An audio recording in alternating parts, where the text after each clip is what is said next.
What about this event resonated with you? I mean, it's very much tech and women. What is it about that you wanted to be a part of?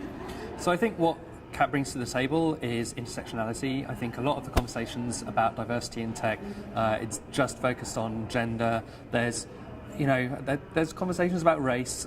They have not been as prominent as the conversations about gender. And I think CAT has always taken an attitude that these things are all connected. We have to deal with all of them together. We can't just deal with the one without the other. And that, I think, is something that I also passionately believe in. Mm-hmm. So what are you going to be speaking about? So I'm going to be talking about the kind of things that white dudes say, what about this, what about this, and explaining in general why those things are bullshit, using data and research. So I'm hoping to basically give people tools that they can use, that they can point to when people come with like one-on-one questions that they think are like amazing, skeptical, like no, just go and look at this. So what are some examples, I guess, if you wanted to? Well, I mean, it goes from the really obvious ones like, aren't men just better at tech?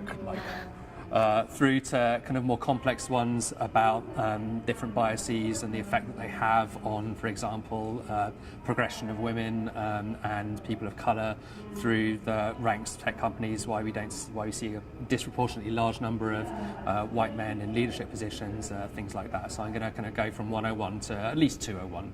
201. So, because you've also written a lot of books too. What are some things that you found, at least in your recent books, that have been particularly interesting and relevant for the people who are watching? So my books are basically about how not to screw up software delivery, which we continue to do. I feel like that's going to be a job for life for me. I'm going to continue to be talking about this for a long time. And I think what I've realized is that a lot of the problems that we face are not technology problems, they're people problems. And this is something that I see throughout Silicon Valley. We promote people to management and leadership positions on the basis of them being great technically. And usually the problems, I was having a conversation with a friend of mine, Holly Allen, this morning, who's a director at Slack. It's always people problems. And working out how to manage people effectively is hard. And if you're not thinking about diversity and inclusion as part of that, you're going to fail. So I think that's how these things connect. The same things that are going to help you be an effective manager are also going to put diversity and inclusion at the heart of what you do. For example, we always talk about, in the tech industry, about a lack of talent. Mm-hmm. Where are we going to get the talent from? Well, perhaps if we weren't alienating over 50% of our potential recruits and women weren't leaving the industry at a disproportionate rate, we wouldn't have a talent shortage. So that's how I think these things are connected.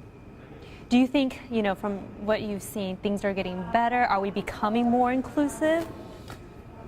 It depends the time period you're looking at. I mean, if you compare things to where they were in the 60s, no. I think, we saw a lot of women in the tech industry doing foundational, important work in the 60s. So since then, I think it's gone backwards. I think if you look, Kat Posey was just showing a slide that there are less people of color in the tech industry in the US than there were 10 years ago. So I think there's been a lot of backsliding, actually. And I think what's happening now is we're starting to see this as an issue. But, even now I think what you could probably reasonably describe as the bare minimum amount of work in this area, we're already seeing people say, oh, it's too much. Yeah. So I think we have a lot of work to do.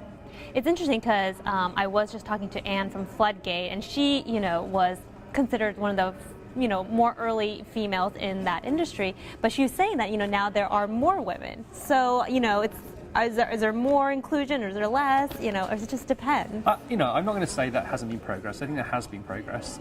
If you compare it to like 10 years ago, mm-hmm. then there's been progress. But I think, I think we're still at the beginning of the journey. So I want to celebrate the work that's been done, mm-hmm. absolutely. But I also want to say, we still have a long way to go. So, I think everything you're saying is so important for people who are listening. I think we've all heard that, like, inclusion is very important. But how can you drive that in for people who are listening? Like, why is that so important? Why is that something you should really take seriously? Well, there's a few things. Firstly, I think these jobs are high-impact jobs. They're well paid. It's they have great benefits. It's inequitable that white men should disproportionately benefit from these great tech jobs. People sometimes say, well, why aren't there more men in nursing? Well, nurses are extremely important people, but it's not high status work, it's not highly paid work. So I think there's the inequality aspect. Secondly, diverse teams create better products. There's plenty of research that shows that's true. There's a particularly depressing video that you can watch on YouTube of a black man trying to use an automatic hand soap dispenser, and it won't trigger for his hand. And then he gets a white towel and puts it on his hand, and it triggers. Wow. And obviously they just haven't tested it on people of colour. So, that's an extreme example, although a real one. But we create much better products if we have teams that represent our customer base. And also there's been research that shows that more diverse teams, more diverse organisations are more profitable, so it increases profitability as well. So there's a large number of reasons why I think we have to deal with this. And the talent shortage as well. There's a talent shortage. There's not a talent shortage. We're just literally driving people out of the industry.